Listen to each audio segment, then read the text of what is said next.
अस्सलाम वालेकुम। आज हम अपने सीटीडी कारपोरल के दूसरे मॉडल पेपर का आगाज करते हैं, जिसका फर्स्ट क्वेश्चन है जी, which of the following is method used in cyber terrorism.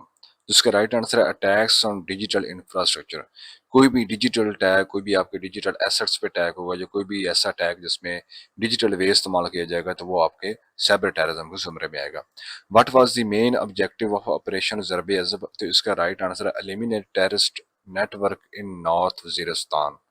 तो ये नॉर्थ वजीरिस्तान में टेरर ऑपरेशन हुआ था, और वहाँ पे एक मकसद क्या था कि टेररिस्ट नेटवर्क को एलिमिनेट करना। नेक्स्ट है जी, what which of the following groups is known for the sectarian violence in Pakistan. तो इसका राइट आंसर है लश्कर जंगवी। लश्कर जंगवी जो है वो टीटीपी, जिसका भी सेक्टेरियन है, ये भी जो रिलीजियस हार्डशिप बेस्ड है। बीएलए जो है वो एथनिक बेस्ड है, और जमात अल हरार ये भी टीटीपी के आइडियोलॉजी को फॉलो करते हैं। Who directed the design and implementation of national military mechanism for nap. तो इसका राइट आंसर है प्राइम मिनिस्टर। प्राइम मिनिस्टर की इम्प्लीमेंट डायरेक्शन पे जो है ना वो सारी चीजें ये की गई थी। विच of the following terrorist incident involved an attack on Sri Lankan cricket team.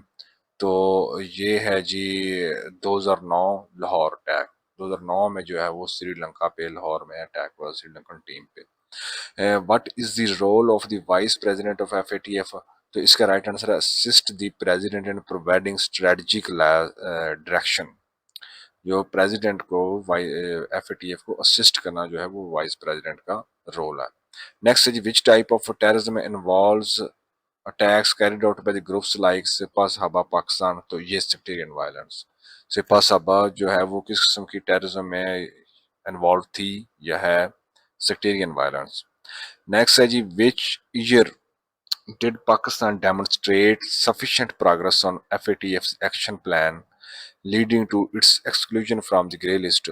तो वो 2022, पाकिस्तान जो है वो 2022 में ग्रे लिस्ट में से निकला था। नेक्स्ट है जी, what was the primary cause of the attack on Karachi Jinnah international airport in 2014। तो वो थी जी TTP retaliation against military operations. TTP जो मिलिट्री ऑपरेशन पाकिस्तान ने नॉर्थ वजीरिस्तान में स्टार्ट की थी, उसकी रिटेलिएशन में जो है ना कराची जिना इंटरनेशनल एयरपोर्ट में 2014 में अटैक किया था टीटीपी ने। Which body is responsible for combating money laundering in the Asia Pacific region. तो एशिया पैसिफिक रीजन में कौन सा जो है वो बॉडी, ये कौन सा ग्रुप है, वो है APG, Asia Pacific group. Asia Pacific group on money laundering ये डील करता है एशियन रीजन को।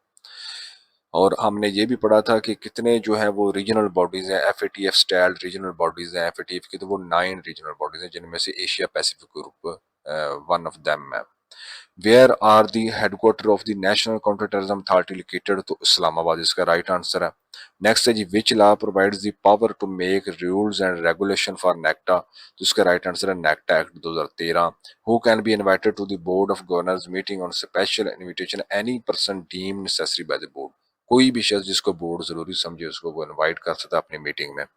नेक्स्ट है जी, how often must be board governors must meet according to NACTA act. तो at least once a year जो है board of governors वो एक साल में एक मरतबा हर सूरत में जो है वो मीटिंग करेंगे। Under the NACTA act who ensures the effective implementation of board decision.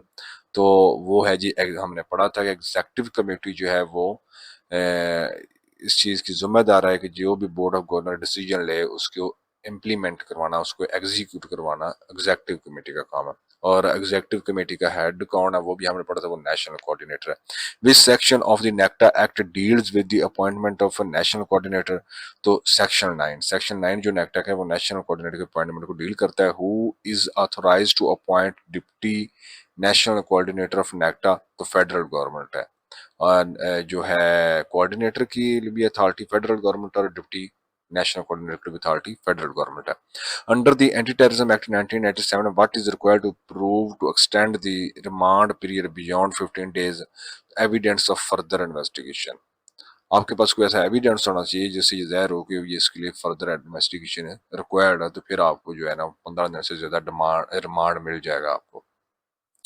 What is the punishment for harboring someone who has committed an offence under the Anti-Terrorism Act in 1997? तो इसके लिए क्या हो, अगर कोई किसी जो है वो जुर्म करने वाले बंदे को पनाह देता है तो उसका सज़ा क्या होगी। एटीए 1997 के तहत उसकी सज़ा वही होगी जो कि 216 section 216 section 216 A PPC Pakistan penal code में दर्ज शुदा है। नेक्स्ट है जी, which section of the anti terrorism act 1997 presumes intent to use explosive for terrorism. तो इसका राइट आंसर है सेक्शन 27A। नेक्स्ट है जी, under the NACTA act 2013 which entity is responsible for ensuring effective coordination among all the relevant stakeholders। तो इसका right answer है national counter terrorism authority. जब भी कोई कोऑर्डिनेशन का कोई भी इस तरह का लफ्ज आएगा तो उस पे आपने नेक्टा लगाना है, क्योंकि नेक्टा ही की रिस्पॉन्सिबिलिटी है इंटेलिजेंस कोऑर्डिनेशन में, इंफॉर्मेशन शेयरिंग में, मुख्तलिफ एजेंसीज के दरमियान जो है वो एक फ्लो कायम करना, राब्ता कायम करना। What is the role of national coordinator in NACTA. तो इसका right answer to execute policies and plans approved by the board. इस क्वेश्चन को ये देखें, लफ्जों का हेर फेर है। इस क्वेश्चन को हमने ऑलरेडी भी पढ़ा है कि एग्जीक्यूटिव कमेटी का क्या काम है, to execute policies and plans approved by the board. और एग्जीक्यूटिव कमेटी का हेड कौन है, नेशनल कोऑर्डिनेटर। तो नेशनल कोऑर्डिनेटर का भी वही काम होगा। Who can extend the police custody remand beyond the initial period under the anti terrorism act 1997। तो वो अदालत अदालत जो है वो रिमांड को एक्सटेंड कर सकती है। Next, what is the maximum punishment for aiding or abetting an offence under the anti terrorism act 1997। तो same imprisonment as the principal offence. वही जो है वो इसकी सजा होगी जो कि मेन जुर्म की सजा होगी। Which section of the Anti-Terrorism Act 1997 allows for the confiscation of property used for terrorism। तो सेक्शन 11Q जो है वो उसके तहत जो है ना प्रॉपर्टी कन्फिस्केट की जाती है जो कि टेररिज्म के लिए यूज हुई हो। Under the NACTA act who is responsible for providing secretarial support to the executive committee, the national coordinator. Who provides financial support to NACTA as per NACTA Act। Federal government financial support provide करेगी। Which authority is empowered to add group to the list of proscribed organization under Anti-Terrorism Act 1997। तो वो है federal government. Federal government के पास authority कि वो किसी भी group किसी भी तंजीम को जो है वो प्रोस्क्राइब्ड ऑर्गेनाइजेशन करार दे सके। What does the term terrorist act include as per the Anti-Terrorism Act 1997। तो इसका राइट आंसर है use of violence for political ideological purposes. ये जो है इन ऑप्शन में से ये ऑप्शन जो है वो टेररिस्ट एक्ट कहलाएगा। थेफ्ट एंड रॉबरी को टेररिस्ट एक्ट नहीं है, ऑर्डिनरी क्रिमिनल ऑफेंस वो भी नहीं, डोमेस्टिक डिस्पोर्ट्स भी नहीं है, लेकिन कोई अगर use of violence for political ideological purpose है तो वो एटीए की डेफिनेशन में आता है। Under which conditions can federal government remove A member of the board of governors of NACTA. तो इसका राइट आंसर है मिसकंडक्ट और इनकैपेसिटी। तो ये आज ये हमारा दूसरा मॉडल पेपर था। इसको हमने कोशिश की है कि मुख्तसर से टाइम में आपको जो मोस्ट इम्पोर्टेंट क्वेश्चन है वो आपको करवा दिए जाएं। मजीद नेक्स्ट 3 मॉडल पेपर और आएंगे, वो भी आपने देख लेना है। अगर आपके पास टाइम है तो आप इनके कम्प्रीहेंसिव जो लेक्चर अपलोड किए हैं उनको एक दफ़ा देखें, इससे आपके कंसेप्ट मजीद क्लियर हो जाएंगे। अगर टाइम नहीं है तो आप जस्ट इन्हीं को देख लें इंशाल्लाह ताला। इसमें से भी आपके सारे कंसेप्ट और सारे सवाल इंशाल्लाह ताला आपके ओके हो जाएंगे इंशाल्लाह। बाकी अपना ख्याल रखिएगा। अल्लाह हाफिज़।